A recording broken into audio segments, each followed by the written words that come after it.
Hello students, आज हम लोग मुरझाया फूल कविता के बारे में पढ़ेंगे, इसकी व्याख्या जानेंगे। ठीक है, तो चलिए स्टार्ट करते हैं। मुरझाया फूल जो है यह कविता जो है लिखा गया है महादेवी वर्मा के द्वारा। ठीक है, तो सबसे पहले हम लोग महादेवी वर्मा के बारे में जान लेते हैं। महादेवी वर्मा का जन्म जो है वो 26 मार्च 1907 को हुआ था। तो वो जो थी वो एक उपन्यासकार थी, कवियत्री थी, लघु कथा लेखिका भी थी। ठीक है, तो इसके अलावा जो थे वो कौन सी युग से आती थी, तो वो छायावाद युग से आती थी। तो उनको ज्ञानपीठ पुरस्कार जो है वो 1982 में मिला था, 1956 में पद्म भूषण मिला था और 1988 में पद्म विभूषण भी मिला था। ठीक है, तो हम लोग कविता पे आते हैं। तो कविता स्टार्ट है। था कली के रूप सैसव में ओहो सूखे सुमन, हास्य करता था खिलती अंक में तुझको पवन, खिल गया जब पूर्ण तू मंजुल, सुकोमल पुष्पवर लुब्ध मधु के हेतु मंडराते लगे आने भ्रमर। ठीक है, बहुत ही अच्छा लाइन दिया गया है।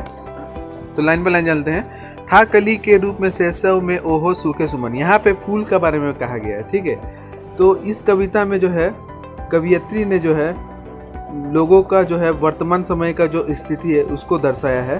तो एक फूल का माध्यम लिया गया है। ठीक है, तो फूल से क्या बताना चाहती है, देखिए। था कली के रूप में सैसव में ओहो सूखे सुमन, तुम जो थे एक कली के रूप में थे, अभी तुम सूखा हो गया है, सूख गया, मुरझा गया है। ठीक है, तो पहले जो थे कली जानते हो, जो मुरझाया हुआ नहीं रहता, जो एकदम चिपका हुआ रहता है, जो नया एक फूल निकला हुआ भी बस रहता है, उसको हम लोग कली कहते हैं। तो जो है फूल जो है उसको कहा गया है कि तुम क्या थे, पहले जो है कली थे। ठीक है, सूखे सुमन मतलब होता है फूल, तो पर्यायवाची में भी आपका काम आ गया है। पर्यायवाची जो है फूल का एक सुमन होता है। ठीक है, तो कवियत्री कहती है था कली के रूप में सैसव में ओहो सूखे सुमन, तुम पहले एक क्या थे, कली थे। हास्य करता था खिलाती अंक में तुझको पवन, तुमको जो है जो पवन आता था, पवन हवा को कहते हैं, तो ये भी आपका एक पर्यायवाची बना। तो हवा जो है जब आता था तुमको हास्य कराता था, खिलाता था, तुमको हंसाता था जब तुम जो थे फूल थे, है ना, या फिर जब तुम कली थे। खिल गया जब पूर्ण तू मंजुल, सुकुमल पुष्पवर, जब तुम खिल गए हो, जब तुम खिले हुए हो, फूल जब खिल गया तो क्या हुआ, लुब्ध मधु के हेतु मंडराते लगे आने भरमर। उसके बाद जो है भौरे जो है वो क्या है, भौरे मतलब मधुमक्खी के बारे में कहा गया है। मधुमक्खी जो है तुम्हारे ऊपर जो है मंडराने लगे मधुरस लेने के लिए। ठीक है, उसके बाद है सनिगत किरणें चंद्र की तुझको हंसाती थी सदा, रात तुझ पर वारती थी मोतियों की संपदा, लोरिया गाकर मधुप निद्रा विवेश कराते तुझे, यत्न माली कर रहा आनंद से भरता तुझे। ठीक है, उसके बाद कवियत्री कहती है संधित किरणें तुझे हंसाती थी सदा, जब किरण आती थी, सूर्य का जब किरण आता था तो तुमको जो है हमेशा हंसाते खिलाते रहता था, सिर्फ तुमको हंसाता था, जब किरण जो है तुम्हारे ऊपर पड़ता था तुमको खिला दिया। रात तुझ पर वारती थी मोतियों की संपदा, जब रात होता था तो क्या होता था, मोती चांद की किरणें, चंद्रमा की किरणें जो है तुम पर जो है बरसती थी मोतियों के रूप में। लोरिया गाकर मधुप निद्रा विवेश करते तुझे, यत्न माली कर रहा आनंद से भरता तुझे, तुमको जो है लोरिया गाकर जो है सुनाया जाता था जब तुम फूल थी, यत्न माली कर रहा आनंद से भरता तुझे, और माली जो है जो फूल का देखभाल करता है वो तुमको देखकर जो है हमेशा आनंदित होता था। ठीक है, उसके बाद कवियत्री कहती हैं कर रहा अटखेलिया इतना सदा उद्यान में, अंत का यह दृश्य आया था कभी क्या ध्यान में, जब तुम जो है इतना सारा खेल रहे थे उद्यान में, उद्यान मतलब होता है तुम्हारा बागान। ठीक है, जब बागान में तुम अटखेलिया कर रहे थे तो कभी किसी ने ऐसा नहीं सोचा था कि तुम्हारा जो है ऐसा अंत होगा।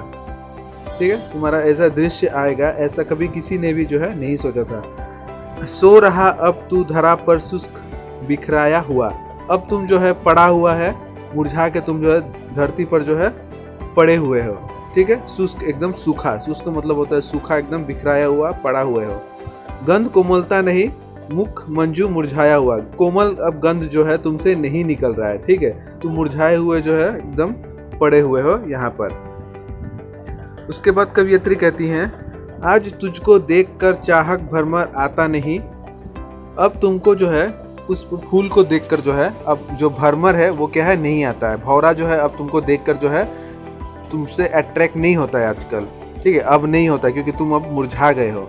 लाल अपना राग तुझ पर प्रात बरसाता नहीं, अब जो है सूर्य जो है तुम्हारा जो है तुम पर बरसाता नहीं है, तुम पर जो है कोई तुम्हारे लिए जो है रोने वाला अब जो है नहीं है। राग मतलब थोड़ा ये करना, तुमको तरस खाना, अब तुम पर जो है कोई जो है रोने वाला तुम पर कोई नहीं है। जिस पवन ने अंक में ले प्यार तुझको था किया, त्रिव झोंकों से सुला उसने तुझ भू पर दिया, जो जिसने जो है पहले तुमको जो है खिला रहा था जो पवन, अब तुमको उसी पवन ने क्या किया, उसको तुमको गिरा दिया। तुमको जो है मुरझाया हुआ था, तुम क्या किया, अब तुम गिर चुके हो, ठीक है। तो कवियत्री इस कविता के माध्यम से कहती हैं कि क्या है, थोड़ा फूल के माध्यम से कहती हैं कि फूल जो है पहले जब खिला रहता है, जब लोगों का जब ज़रूरत पड़ता है, जब तुम अच्छे रहते हो तो तुमको जो है सब कोई पसंद करता है ना, लेकिन जब तुम्हारा काम ख़त्म हो जाता है, जब तुम कोई किसी काबिल नहीं रहते तो कोई भी तुमको जो है पसंद नहीं करता है। तो इस कविता के माध्यम से कवि यही दर्शाना